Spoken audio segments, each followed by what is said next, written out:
suis Devos Kitoko Mulenda, enseignant de carrière à l'Université pédagogique nationale. Je suis politologue et secrétaire général de l'ECIDE. L'ECIDE, c'est l'engagement pour la citoyenneté et le développement. Le parti présidé aujourd'hui par le commandant du peuple, le président Martin Fayulu. La Mouka se porte très bien. Notre leader, le commandant du peuple Martin Fayulu Madidi, est en parfaite santé, en très bonne santé. Il n'y a pas de souci.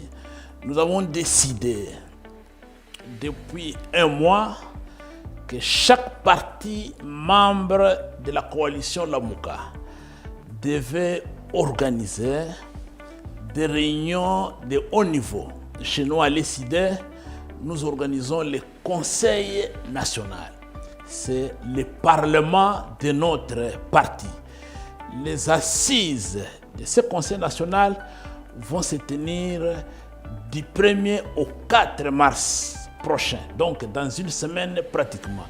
L'ensemble des partis politiques membres de la coalition Lamouka vont aussi organiser au sein de leur parti, conformément à leur structuration, des réunions de haut niveau pour faire le diagnostic de la situation politique actuelle.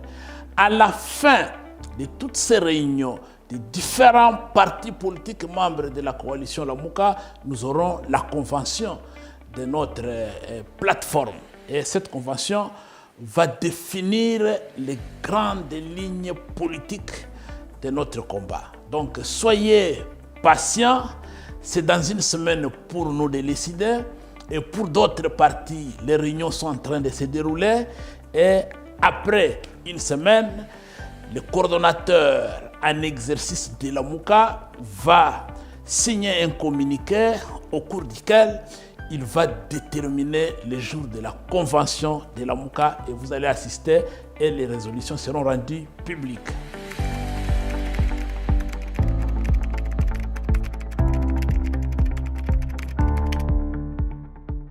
J'ai l'impression qu'il y a des gens qui regrettent à notre place.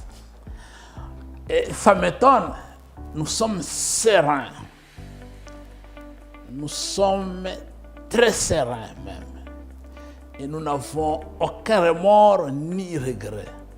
D'autant plus que les gens nous donnent aujourd'hui raison. Nous nous sommes battus pour la vérité des urnes.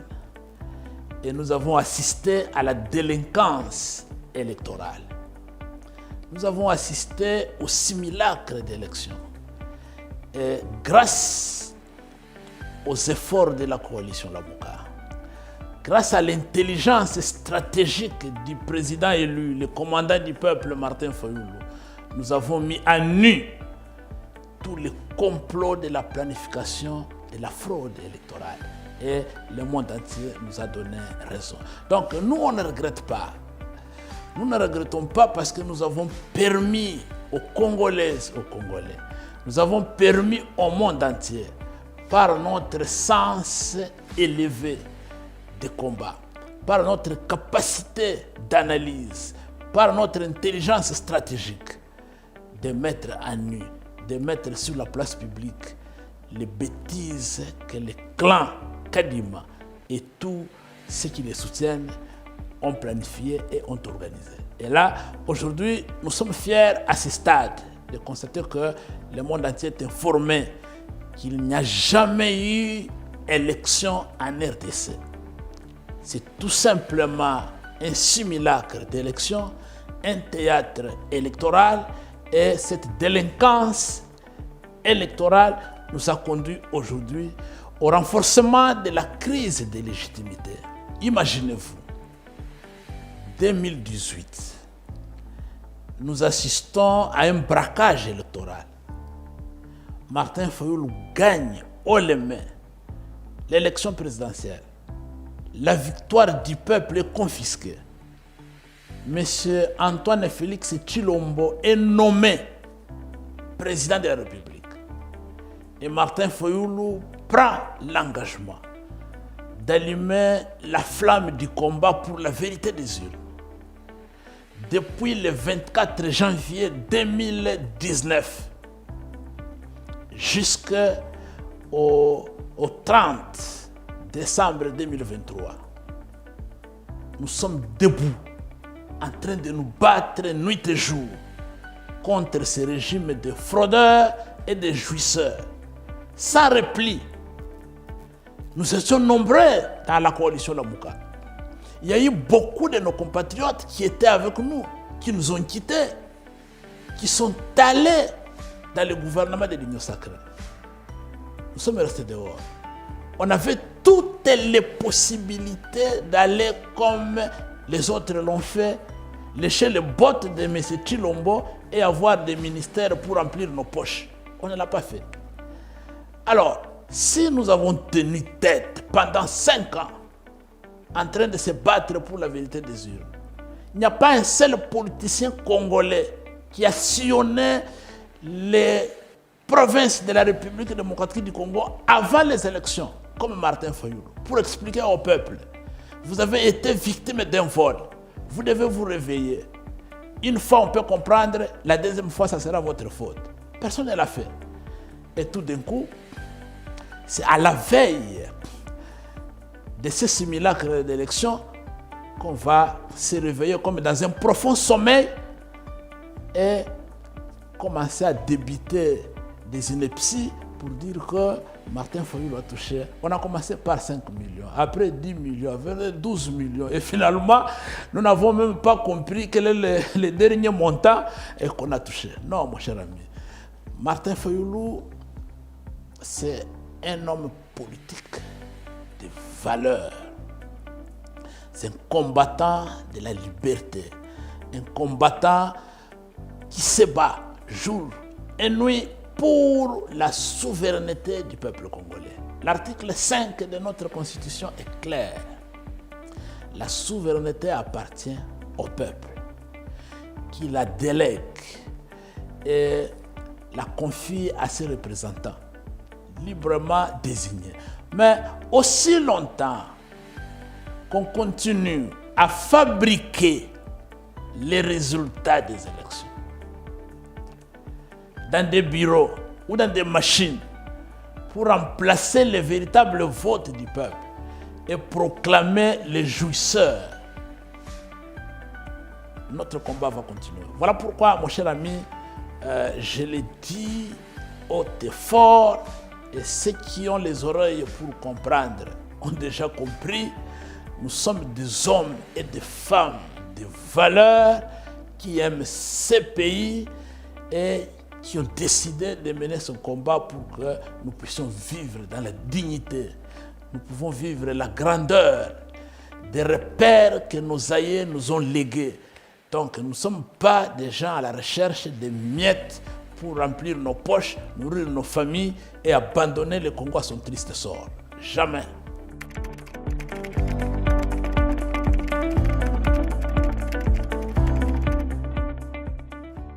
Nous ne sommes pas des opposants, nous sommes des résistants. Nous ne reconnaissons pas la légitimité de ce pouvoir. Vous résistez contre qui?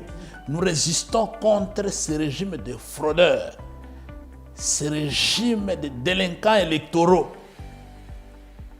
Nous ne sommes pas d'accord avec ce qui s'est passé un jour avant, non, le même jour des élections, à l'aube, le 20, l'après-midi.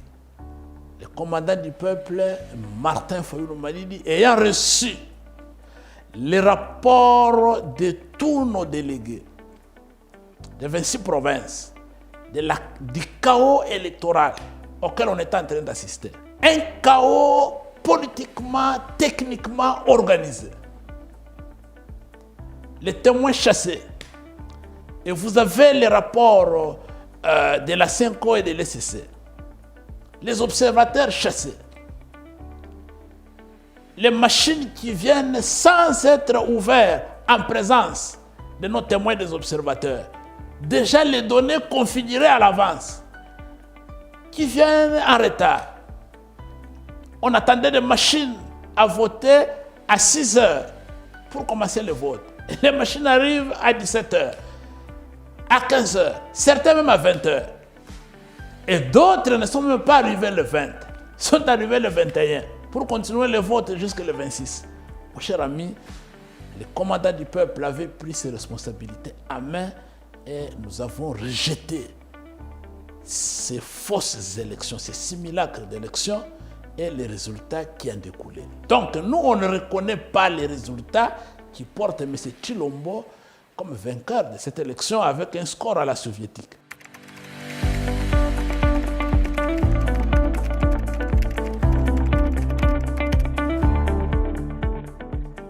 Mon cher ami, d'abord il faut reconnaître que M. Tshilombo, comme tous les autres opportunistes politiques, c'est un démagogue. Il faut l'écouter. Comme on dit, vous chassez le naturel, il revient au galon. Il faut l'écouter.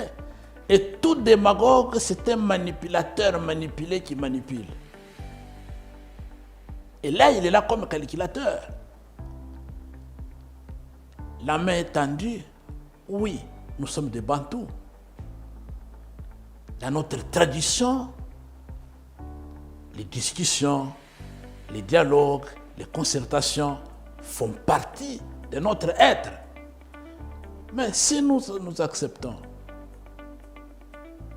nous disons que la main est étendue, nous devons nous savoir, nous allons discuter sur quoi. Mais si vous dites que les choses ne se sont pas bien passées et qu'une frange de notre classe politique ou de notre architecture institutionnelle nous a mis en difficulté, venons, on se met autour de la table. On se pose des questions. Comment nous sommes arrivés là? Comment nous sommes allés à l'élection présidentielle, les élections législatives nationales et provinciales, voire municipales et locales, sans fichier électoral? On nous a parlé de 49 millions. Après 43 millions quelques, après 42 millions. Et finalement, quel a été le véritable fichier électoral? Pourquoi on ne l'a pas audité par un organisme international ayant une expertise avérée en la matière, comme on a demandé? Pourquoi on a refusé l'audit citoyen demandé par nos pères spirituels de l'ECC et de la CENCO? Comment nous sommes arrivés à organiser les élections prévues en une journée? On est arrivé à les faire pendant une semaine. Et qui a donné des machines à voter à des tierces personnes? Les machines à voter, c'est une propriété de la CENI, pouvoir organisateur des élections. Et que nous devons discuter, analyser, pour établir les responsabilités. Et voir qu'est-ce qu'on peut corriger, pour que nous puissions souder la cohésion, l'unité nationale. Sauver la République. Nous parlons d'une seule voix. À ce moment-là, la main tendue est la bienvenue.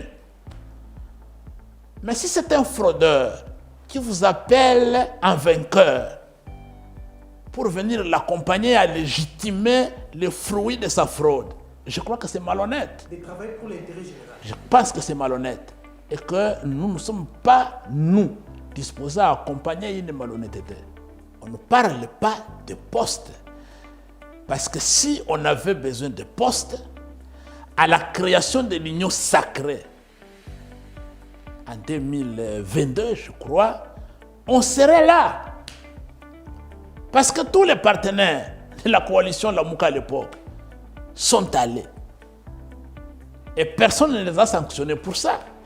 Il n'y a pas eu une prison pour ça. Il n'y a pas eu un procès pour ça. Et nous, si on était partis, il n'y aurait pas un procès pour ça. Mais parce que nous n'avons pas voulu aller en ce moment-là pour aller chercher des postes.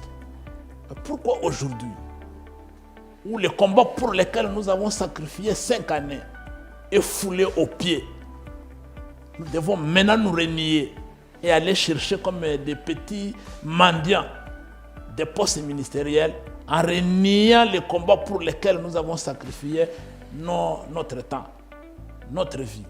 Non, mon cher ami, je pense que le respect pour le peuple impose que nous puissions aborder des questions essentielles de la survie de notre État, de notre nation.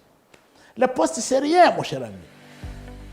Combien de personnes ont été ministres dans ce pays depuis l'indépendance jusqu'à ce jour? Où sont-ils?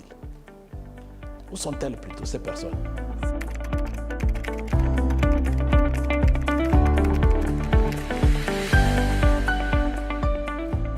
Je n'aime pas trop parler des autres parce que je suis offrant pour notre peuple. Je préfère parler de notre combat. Le président Moïse Katumbi ainsi que d'autres compagnons avec qui on a été offrant, chacun a défini sa ligne de conduite pour ce combat politique. Nous constatons tout simplement que la dignité, la souveraineté de notre peuple n'a pas été respectée. Et nous avons le devoir sacré de nous battre parce que nous faisons partie de ce peuple, de se faire respecter et de faire respecter notre dignité. Si, dans la classe politique, il y a d'autres compatriotes qui ont choisi une autre voie ou qui ont choisi de se battre d'une autre manière pour les mêmes objectifs, et je crois que libre à eux. Mais pour nous, de la coalition Lamuka, pour nous de décider, nous pensons qu'il faut rejeter ces simulacres d'élection et que tout comportement tendant à légitimer les résultats de cette élection qui a porté des fraudeurs à la tête et dans les institutions de notre pays, ce comportement n'est pas encouragé. Nous sommes un parti politique, nous sommes un regroupement politique. Nous avons une philosophie, nous avons un combat. Moi, je suis de l'ESID. Je suis de l'ESID. L'ESID a pour idéologie politique le social-libéralisme. Et j'ai des principes qui guident ma vie, qui guident mon action politique. J'ai des valeurs auxquelles je crois. Et si quelqu'un ne partage pas les mêmes valeurs que moi, les mêmes convictions que moi, c'est au peuple de les juger, ce n'est pas à moi.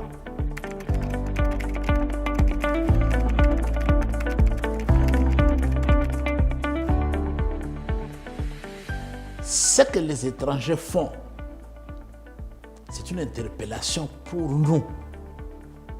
Qu'est-ce que nous sommes réellement?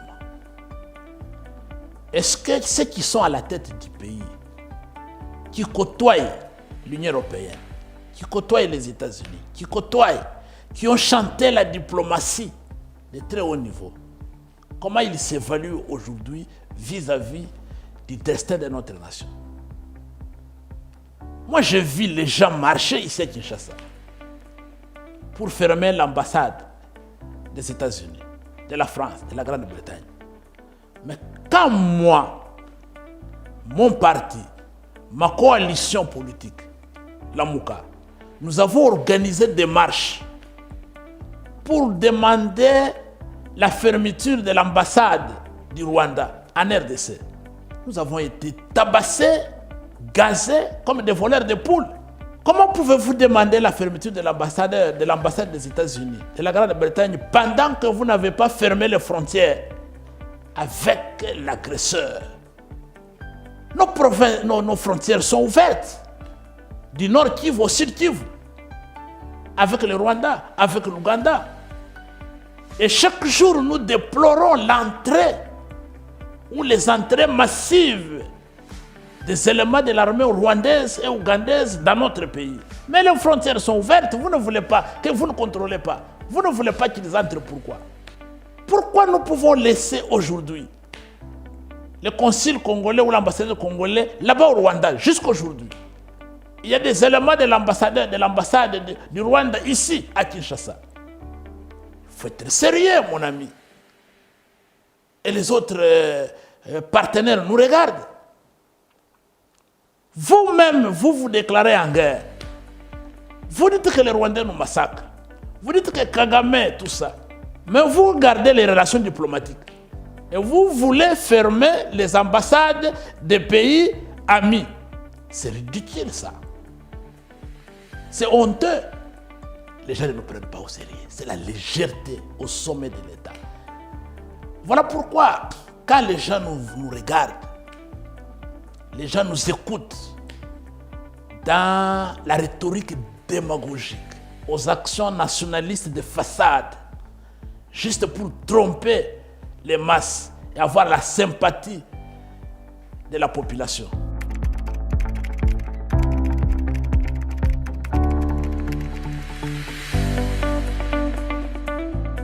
Je demande au peuple congolais, en train d'organiser la résistance passive contre les fraudeurs, de ne pas lâcher.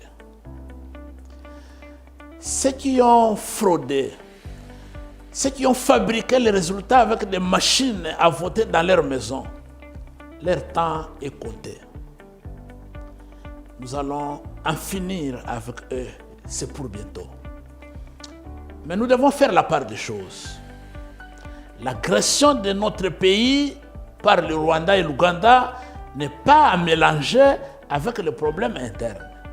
Mais nous avons besoin de renforcer la cohésion, l'unité entre les parties prenantes de la classe politique congolaise, de toutes les couches de notre nation pour faire face à l'agression dont notre pays est victime. Et pour cela, nous devons engager des discussions franches, des discussions entre toutes les parties prenantes au processus électoral de la classe politique.